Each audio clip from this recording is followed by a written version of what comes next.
can you describe for us what it took just to get a job? You're talking about writing letters and follow up and so on, and you know they're going to be entering a whole new landscape, but certain things stay the same, and that is how difficult it is to solicit for a position. I mean, I wasn't even trying to get a job actually at that point. I was just trying to get an assignment, right? Like small peanuts. And you know, it was really hard for me because I had always, you know, been in a full-time position where once you had actually gotten the job, you didn't have to sell yourself anymore.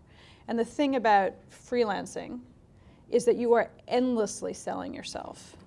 And I was incredibly neurotic about it and, you know, terrified of judgment. And I would get sort of tied up in these knots in my apartment by myself in Kentish Town, looking out the window. And it would take, you know, in the beginning, it would take me a week to do one letter, you know, which was like 5 sentences, because I was so worried about how it would be received. And you know, scared people would say no, and then I would feel bad. And, you know, by, I would say, the second 6 months, I could do them in like 20 minutes. And I did them endlessly. And it was single-handedly the best experience, you know, the most learning experience I had. And it's one I still use, you know, because you realize at a certain point, those judgments are not personal. The people you're writing to are incredibly busy. If they don't respond, write them again. You know, and I tell everyone I talk to, and everyone who emails me, because if it drops down off my first screen, I often forget it's there. You know, email somebody 50 times. Do not be worried about it.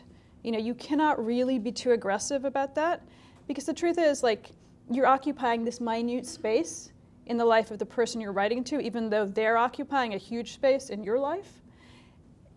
And so, like, just don't take it personally. You know, maybe they forgot. Maybe they're busy. If they don't want to get back to you, they won't get back to you. Huh, who cares, you know?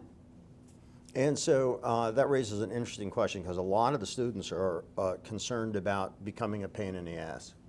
You know, be a pain in the ass. I mean, you're not, you know.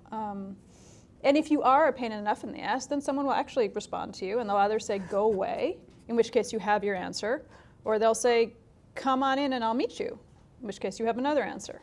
You know, but either way, you're not really losing, right? Either way, it's not bad, because at least you get an answer and then you can move on to the next thing. So, I mean, literally 10 times more than makes you comfortable is where you should be.